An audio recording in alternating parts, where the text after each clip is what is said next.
Hey guys, how's it going? Just doing a quick update video. I know I haven't put up a video for, geez, it must be, yeah, it's actually well over a month since I've done anything. It's been bloody hot and just, yeah, doing bits and pieces and whatever, just haven't got round to doing anything. Been doing a few little bits and pieces. I've actually got some footage of just a couple of things that I've done. Actually, it was the other night, most probably about a week ago now. Nay was going through the door and found a little friend, so I'll just show you that right now. Nay was just walking out the back door and we just found ourselves a little friend. Just about to take it out, and I thought I'd show you for some of the overseas guys. This is quite a common little thing that will type of spider that we get here in Australia. It's called a Huntsman. He's actually, I'd say this one's a female. I'm not an expert on spiders, but oh, buddy, come out. There he is, or her. So I would say that that's maybe, they're not normally that fat. That these spiders don't make webs. They actually hunt small flies and stuff like that. So they're pretty good. They're not poisonous. They can bite, and they can actually jump a little bit. But normally, if you just leave them, they're fine. So what we'll do is we're just gonna. I'll just get it close. Oh, there he goes. We'll just take him outside. There's no use killing him, because he actually does us a favour by killing all the flies.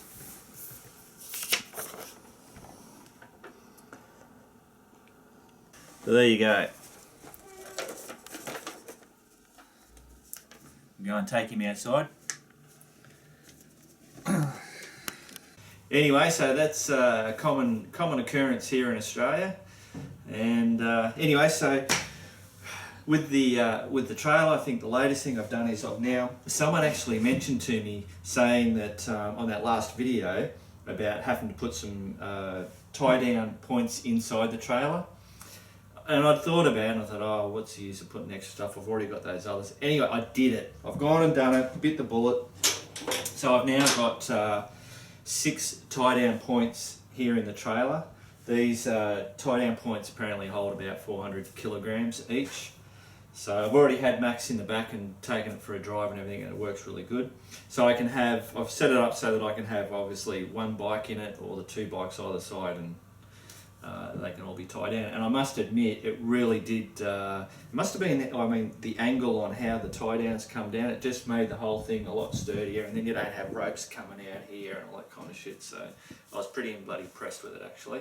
I'll give you a closer look at it. Alright, stop tailgate down. So yeah, I've got 3 up the front, 3 down here, and they're really cheap, got them off eBay. And yeah, they're just simply that's it. And I've just put high tensile bolts through them. And yeah, they seem to do the job. They lay pretty flat, so it's not going to be, if I want to use it, have other stuff in there or whatever, it'll still work good. All right, now the other thing that I've done is on the Jeep, I've got the awning. On the last video I said I had it coming. We've now got it. I'll just give you a quick shot of that. Actually, before I do that, I'll show you this. I don't think I showed anybody this. I found another little compartment area. And what I use this for is I put this bag in here. And in this bag is where I house all the tie down straps and those legs that I have for the back of the bike. Also the little wheel chocks for the trailer, for when I set it up so that I can put the bike onto the back of the trailer without having to have it connected to the Jeep. Now another thing I don't know whether I've showed anybody, and that is I got one of these off eBay. You normally see them on there's plastic ones and all that kind of stuff for more motocross style bikes. But you put that under, I'll show you. So that actually goes up underneath there. Oh. It goes in straighter than that, but that goes in there, and then basically when I ratchet the bike down, it doesn't compress the springs, And it certainly makes it a whole lot more bloody stable, so that was a great little thing. All these little gadgets. Of course the bloody utes parked the wrong way. The awning's on that side, so I'm going to spin this bloody Jeep quickly around.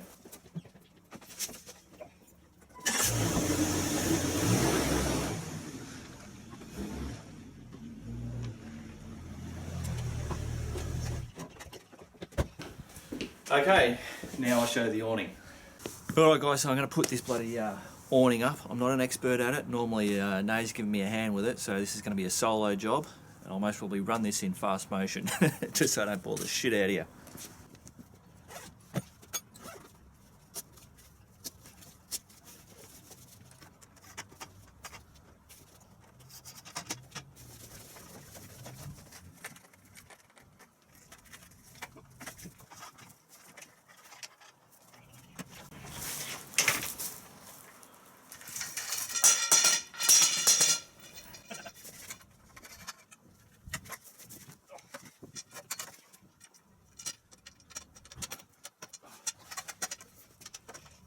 It's not as easy as sometimes you see on those videos,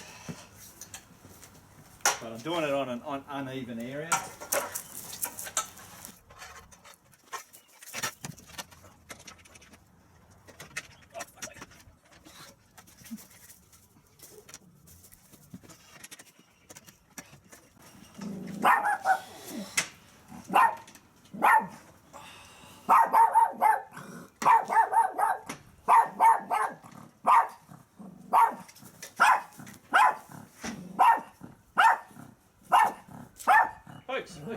Shush.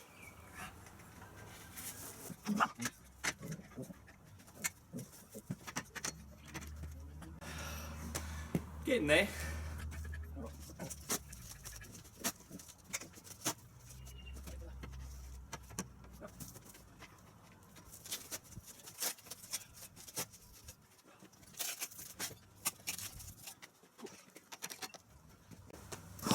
Well, there you go, guys.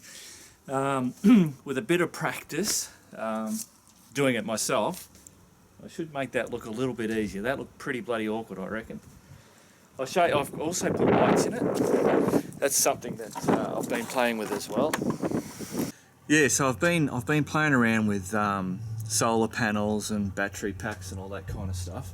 And I've got onto these, which everybody would know about, these LED lights, which I'll show you here. So just those ones, they're bloody pretty much cut and play. So I've split this up into two lots of lights. Down here I've added on an on-off switch and dimmer also. And then on this side I've put on a DC plug. And I've got another plug which then runs a wire to a battery. And yeah, it lights it up pretty good. And you can't complain about the shade that it gives off too. I'll just give you a quick look from the outside.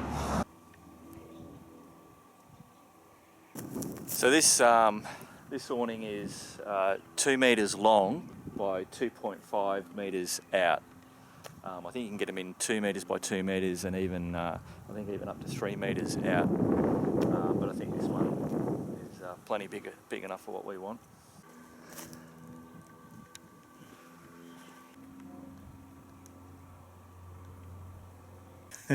Maybe I should have shown you the packing up of it. It was a whole lot bloody easier, I can tell you.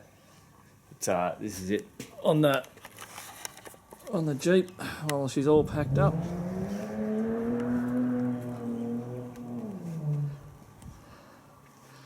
So it just fits perfectly along the side of it. Okay, here's some other bloody... This is all the shit that I've been getting, the tents and their sleeping bags and blow up bloody mattresses and tables and chairs and poles, stoves, buckets, and I've set up a shower, 12-volt shower thing. Just, God, anybody thought I was one of those doomsday preppers, I reckon. Now, you would have saw in, was it the last video? I don't know, it must have been the last video, my unique Aussie swimming pool. Well, I have now upgraded it, and I'll show you a bit of footage. This was actually, I think it was when we were having that big stretch of over 40 degrees. I don't know what that's in Fahrenheit. I think it's well over 100 Fahrenheit or something like that. Anyway, there you go. Hope you enjoy. Hey guys, just showing you, I've upgraded the full pool finally. Got myself the recycling wheelie bin. Fill her up with water. Ah. That's good shit. Oh.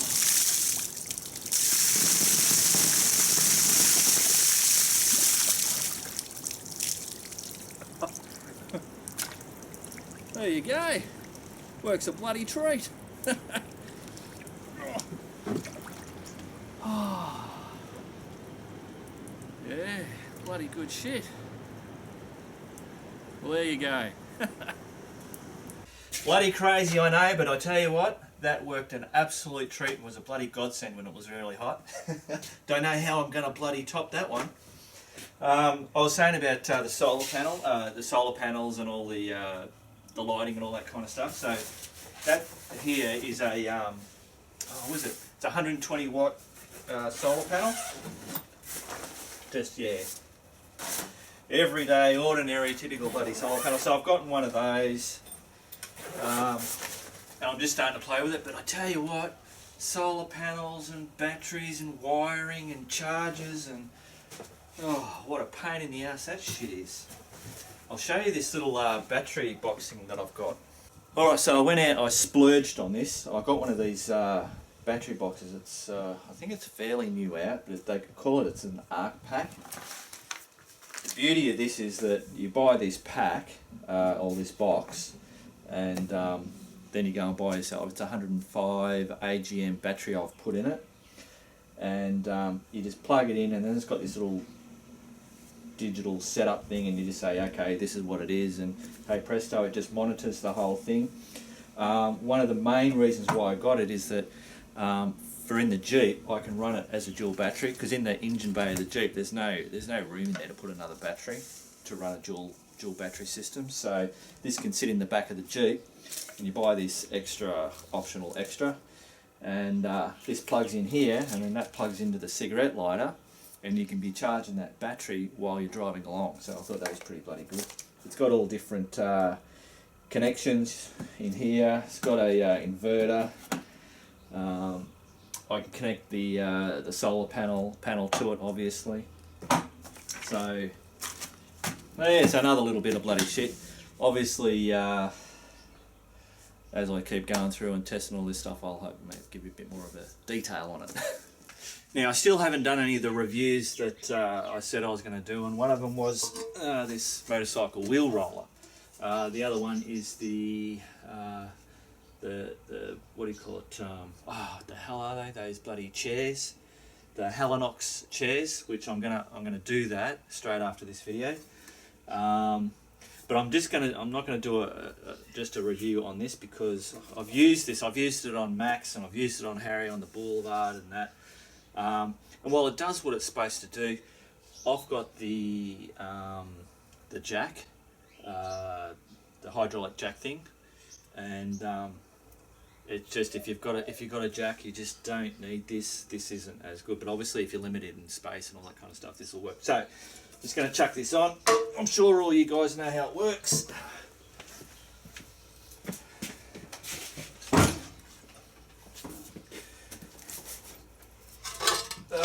Normally you would just ride that on, but because this post is so light, I'm just going to pick it up, chuck it on there.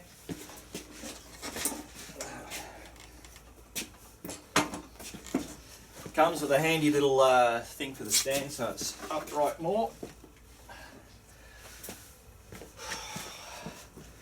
So there you go, and what happens is, basically, if you want, you can turn your wheel and, I don't know, polish or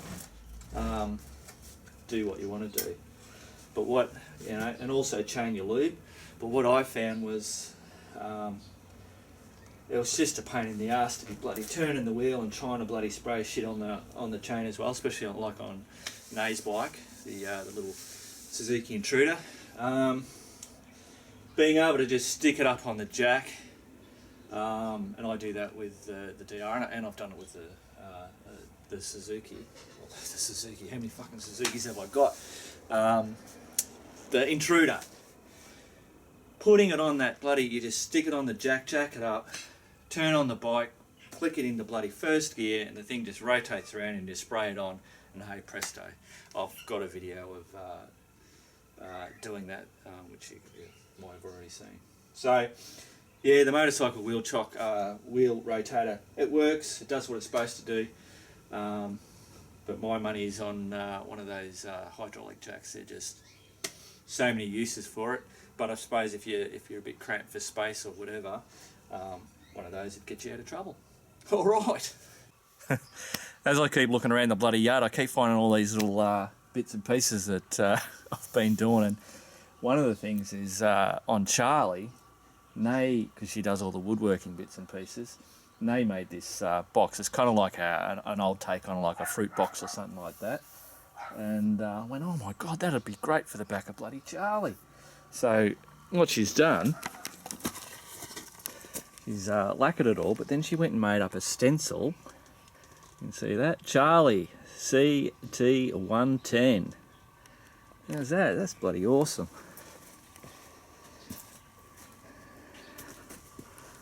Charley's now got himself a fruit box for the back.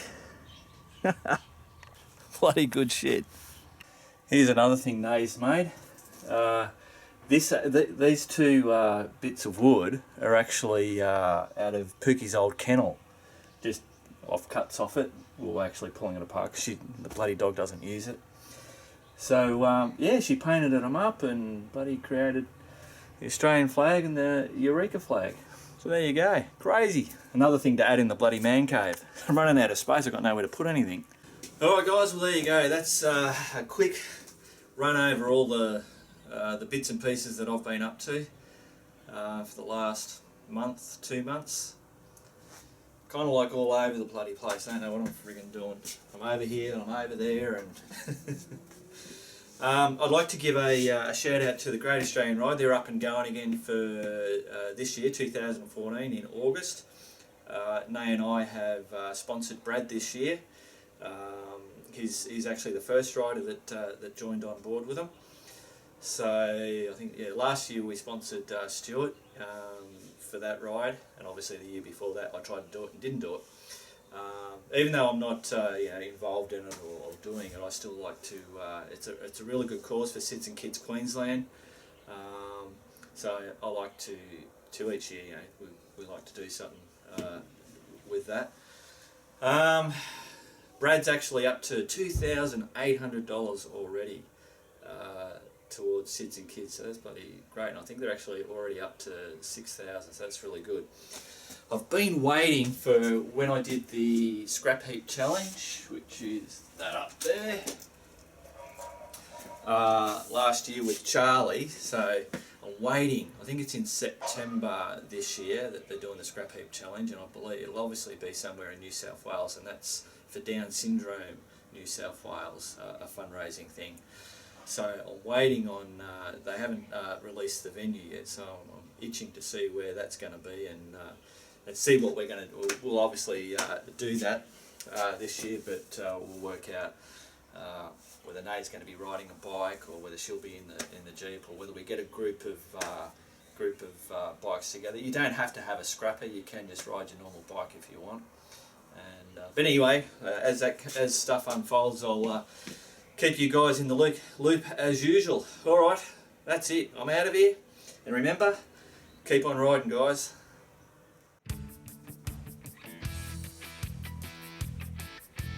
What do you reckon, Skibby?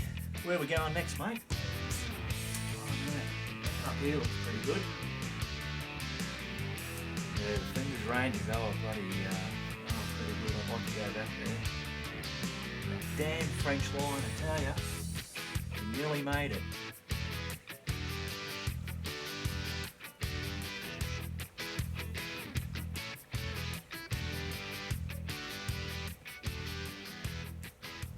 She's a big country, mate.